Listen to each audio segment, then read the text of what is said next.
함께 기도드리겠습니다. 아버지 하나님, 믿음은 들음에서 나고 들음은 그리스도의 말씀으로 말미암는다 하신 주님의 말씀대로 오늘도 믿음 가지고 살고자 주님 앞에 나와 그 사랑의 음성에 생명의 말씀에 귀 기울입니다. 성령 하나님, 우리 가운데 임재하여 주셔서 이 말씀이 나의 말씀으로 들려지고 우리 마음과 영혼에 깊이 심기고 싹이 나고 자라나 열매 맺을 수 있도록, 그래서 오늘도 믿음 가지고 주와 동행할 수 있도록 이 시간 우리 가운데 함께 하시고 은혜를 더하여 주시옵소서. 예수님 이름으로 기도합니다. 아멘. 오늘 우리에게 주시는 하나님 말씀은 민수기 31장 1절부터 12절까지의 말씀입니다. 민수기 31장 1절부터 12절까지의 말씀입니다.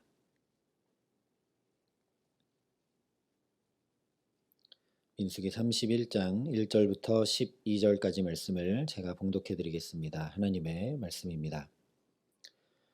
여호와께서 모세에게 말씀하여 이르시되 이스라엘 자손의 원수를 미디안에게 갚으라. 그 후에 내가 내 조상에게로 돌아가리라. 모세가 백성에게 말하여 이르되 너와 함께 있는 사람들 가운데서 전쟁에 나갈 사람들을 무장시키고 미디안을 치러 보내어 여호와의 원수를 갚되 이스라엘 모든 지파에게 각 지파에서 1000명씩을 전쟁에 보낼지니라 하매 각 지파에서 1000명씩 이스라엘 100만 명 중에서 12,000명을 택하여 무장을 시킨지라.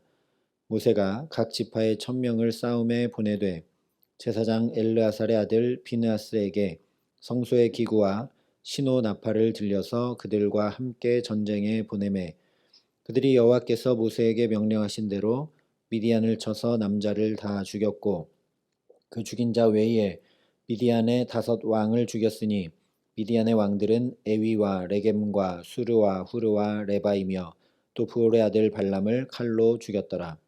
이스라엘 자손이 미디안의 부녀들과 그들의 아이들을 사로잡고 그들의 가축과 양떼와 재물을 다 탈취하고 그들이 거처하는 성읍들과 촌락을 다 불사르고 탈취한 것, 노략한 것, 사람과 짐승을 다 빼앗으니라.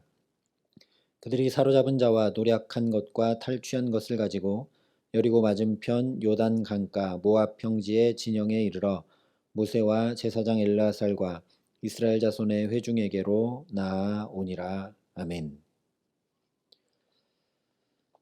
앞서 민수기 22장에 보면 이스라엘이 요단 동편을 쳐서 승리한 일로 인해서 모압 왕 발락이 심히 두려워하게 되는데 그때 미디안 장로들과 이 일을 논의합니다. 그리고 그 논의의 결과는 이스라엘을 저주하도록 발람을 불러오는 것이었습니다. 하지만 하나님의 선하신 손길이 이스라엘을 저주하지 못하도록 막으시고 오히려 축복하도록 하셔서 발람과 발락을 깨우치셔서 하나님이 어떤 분이신지 알게 하셨습니다. 그럼에도 불구하고 발람이 끝끝내 이스라엘을 무너뜨릴 방법을 전해주었고 그의 말대로 이스라엘이 음행하도록 만들었습니다. 실제 25장에 이스라엘이 모압 여인들과 음행하고 우상숭배를 했고 시므리라는 시몬 지파의 남자가 미디안 여인 고스비를 데리고 버젓이 장막으로 들어가기까지 해서 음행하고 범죄한 사건이 기록이 됩니다. 그래서 25장 바알보올의 사건은 모압과 미디안이 함께 이스라엘을 넘어뜨리려 했던 사건이었다라는 것이죠. 그래서 오늘 1절과 2절이 이렇게 말씀합니다. 여호와께서 모세에게 말씀하여 이르시되 이스라엘 자손의 원수를 미디안에게 갚으라. 그 후에 내가 내 조상에게로 돌아가리라. 이 말씀은 미디안만 치라는 말씀이 아니라 바알볼 사건에 대해서 깨끗이 청산해 내라 하시는 말씀이죠. 왜냐하면 이스라엘의 발목을 잡았던 것들을 끊어내지 않고는 하나님께서 허락하신 새 땅에 들어갈 수 없고 들어간다고 해도 그 발목을 잡던 죄악이 그대로 따라 들어가기 때문에 과거의 잘못과 죄악을 반복하며 살아갈 수밖에 없기 때문입니다. 그러니 오늘 원수를 갚으라 하신 이 말씀은 복수하라는 말씀이 전혀 아니라는 걸 알게 됩니다. 3절에 보면 여호와의 원수를 갚되라고 분명히 말씀을 하죠. 민족적인 원한에 대한 복수가 아니라는 것입니다. 하나님을 대적하게 하는 것, 하나님과의 동행을 끊어지게 만드는 모든 것을 차단하고 없애라 하시는 말씀입니다. 그렇기 때문에 미디안만 친 것이 아니라 8절 말씀대로 이스라엘을 시험에 넘어뜨릴 괴계를 전했던 부올의 아들 발람도 처단한 것입니다. 우리가 주목해야 할 것은 이스라엘 자손의 원수를 곧 여호와의 원수라고 말씀하신다는 사실입니다. 이 말씀은 창세기 12장에 너를 축복하는 자에게는 내가 복을 내리고 너를 저주하는 자에게는 내가 저주하시겠다. 아브라함에게 언약하신 말씀을 반복하고 계신 것이라고 할 수 있습니다. 즉 이스라엘을 저주하려고 하고 음행과 우상숭배로 넘어뜨린 자들에 대해 하나님께서 언약의 말씀 그대로 심판하시는 것이지 인간적인 복수가 아니라는 것입니다. 그러므로 이 말씀은 또한 앞서 25장에서 질투하시는 하나님, 그 어떤 것에도 빼앗길 수 없도록 뜨겁게 이스라엘을 사랑하시는 하나님의 사랑을 드러내고 있는 것이기도 합니다. 요한 1서에 하나님께로부터 난 자는 범죄하지 아니하는 줄을 우리가 아노라. 하나님께로부터 나신 자가 그를 지키심에 악한 자가 그를 만지지도 못하느니라 분명히 말씀을 합니다. 이스라엘이 범죄하지 않는 것이 아니라 하나님께서 이스라엘을 지키심으로 범죄하지 않게 되는 거룩한 백성, 제사장 나라로 가나안에 살아가게 하신다라는 것이죠. 그래서 오늘 미디안을 치라는 말씀은 너희가 스스로 죄와 악을 청산하고 제거해 내라는 말씀을 넘어서서 이스라엘의 원수를 친히 하나님의 원수 삼으시고 그래서 하나님이 시험과 죄에 빠지지 않도록 지키시고 그야말로 악한 자가 그를 만지지도 못하도록 심판하신다라는 말씀입니다. 오늘 저와 여러분에게도 정말 악한 자가 우리를 만지지도 못하도록 하나님께서 친히 지켜주시기에 시험에 들지 않고 악에 빠지지 않으며 주와 함께 복의 근원으로 살아가게 하시기를 주님의 이름으로 축원합니다.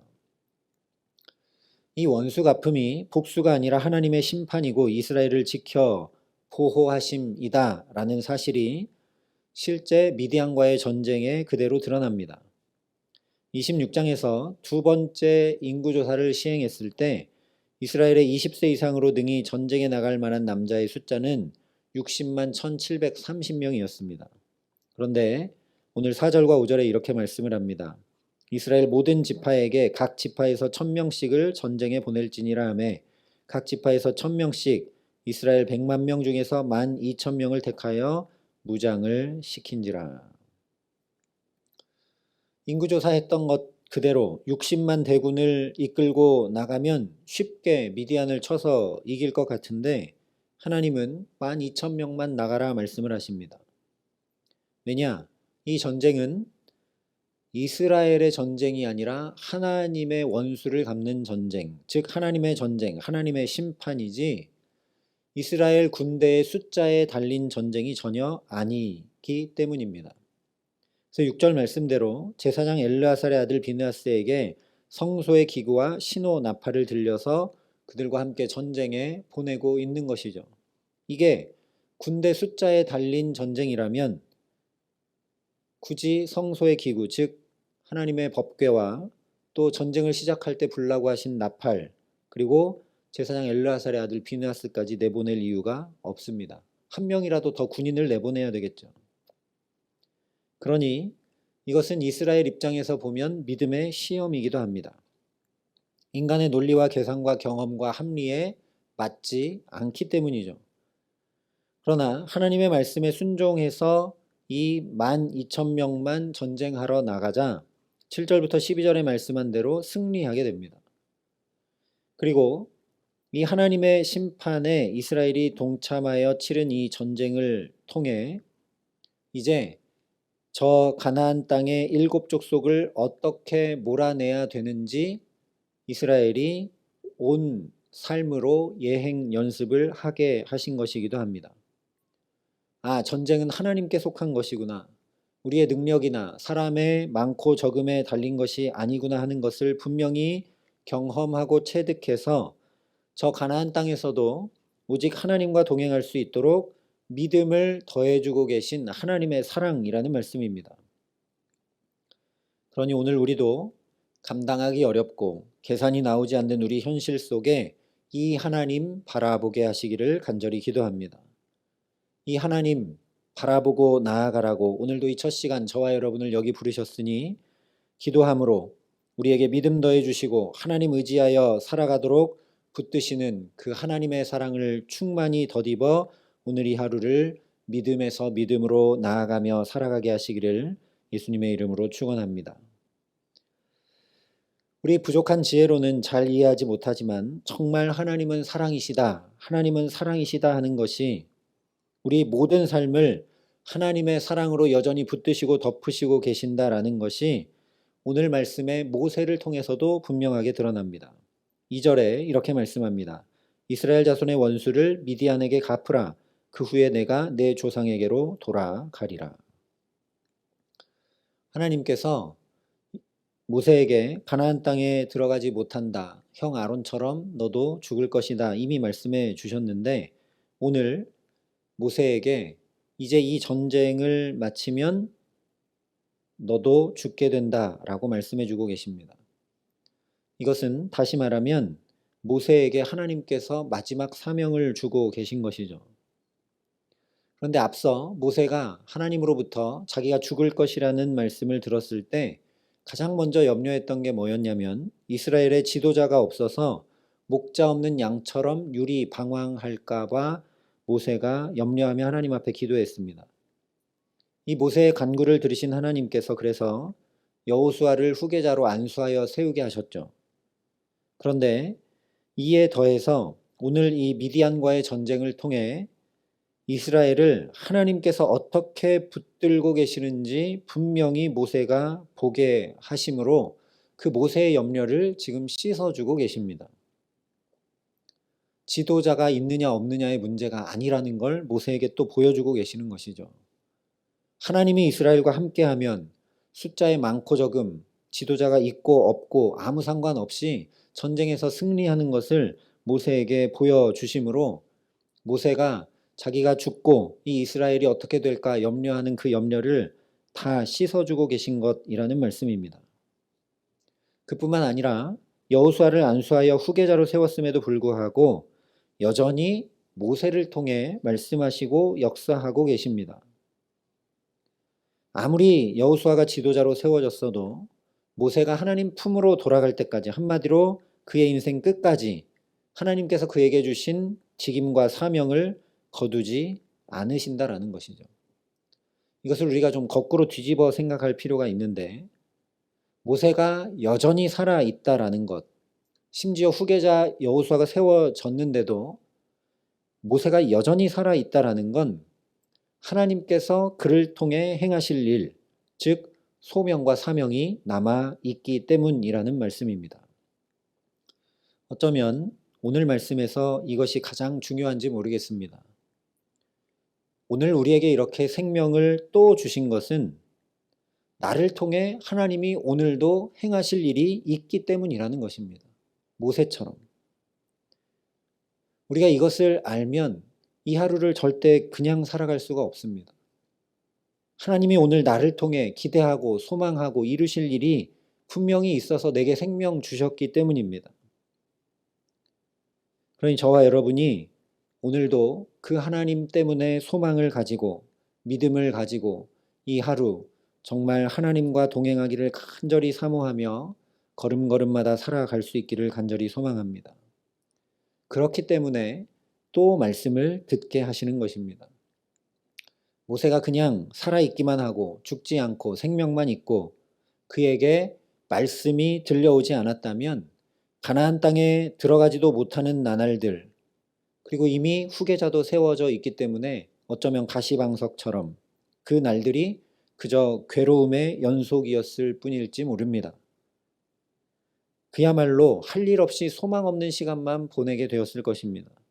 그런데 하나님께서 또 말씀하여 주심으로 그 말씀이 모세가 오늘을 살아갈 소망과 사명을 주실 뿐 아니라 그 말씀이 이루어지는 일들을 통해 이스라엘을 온전히 붙드시는 하나님을 보게 하시고 경험케 하심으로 그가 가지고 있던 근심과 염려도 깨끗이 씻어 없애주십니다.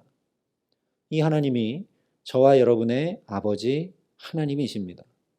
오늘 나의 존재 자체가 하나님께서 동일하게 또 새 생명 주시고 또 말씀으로 붙드시는 가장 분명한 증거라는 말씀입니다. 그러니 이 사랑이신 하나님, 언약을 이루시는 하나님, 또 내게 말씀을 주심으로 소망을 갖게 하시고 사명을 따라 살아가게 하시는 이 하나님을 더 깊이 사모하며 바라보는 복된 날 되게 하시기를 간절히 기도합니다. 그래서 오늘 말씀에서 우리에게 보여주신 그대로 이 하나님께서 우리에게 친히 행하시고 우리에게 소망을 주시며 우리의 근심과 염려도 물리쳐 주시는 귀한 은총 가운데 오늘을 주와 동행함으로 살아가게 하시는 귀한 은총 주시기를 우리 구주 예수 그리스도의 이름으로 간절히 축원합니다. 함께 기도하시겠습니다. 아버지 하나님, 우리가 이렇게 살아있는 것 자체로, 생명 주신 것 자체로 하나님이 오늘도 나를 통해 행하실 일이, 나를 통해 이루실 사명과 소명이 있음을 분명히 깨달아 알 수 있도록 성령으로 우리에게 역사하여 주시옵소서. 하나님이 나를 가정과 자녀들과 일터와 주의 몸된 교회와 삶의 걸음걸음의 자리들로 주께서 생명 주시며 보내시는 것임을 깊이 깨달아 알고, 그러니 주님의 말씀을 구하게 하시고 주님의 은혜를 구하게 하시고 믿음 더해 주시는 은총을 덧입게 하여 주셔서 하나님이 행하시는 일을 오늘도 보게 하시고 하나님이 나를 통해 역사하시는 그 일들 가운데 소명과 사명을 따라 살게 하시고, 그래서 하나님이 나의 근심과 염려도 깨끗이 씻어주시는 그 은총을 덧입어 이 하루 주와 동행함으로 살아가는 데 부족함 없도록 이 시간 우리에게 또 말씀하여 주시고 또 은혜를 덧입혀 주시고 함께하여 주시옵소서. 이제는 친히 우리의 구원이 되신 우리 구주 예수 그리스도의 은혜와 그 독생자 예수 그리스도를 아낌없이 내어주신 아버지 하나님의 놀라우신 사랑하심과 오늘도 주와 함께 동행할 수 있도록 우리를 도우시고 붙드시고 깨우치시는 성령 하나님의 교통하시고 역사하심이 여기 머리 숙여 나의 생명 자체로 주께서 소명 있게 하심을 깊이 깨달아 알므로 주와 동행하고 주를 바라봄으로 살아가기를 소원하고 결단하는 여기 모인 모든 주의 성도들과 사랑의 빛교회 모든 교우들과 이 나라 이 민족과 이 귀한 복음을 오늘도 세계 만방에 전하시는 선교사님들 가운데 이제로부터 영원토록 함께 하시기를 간절히 축원하옵나이다. 아멘.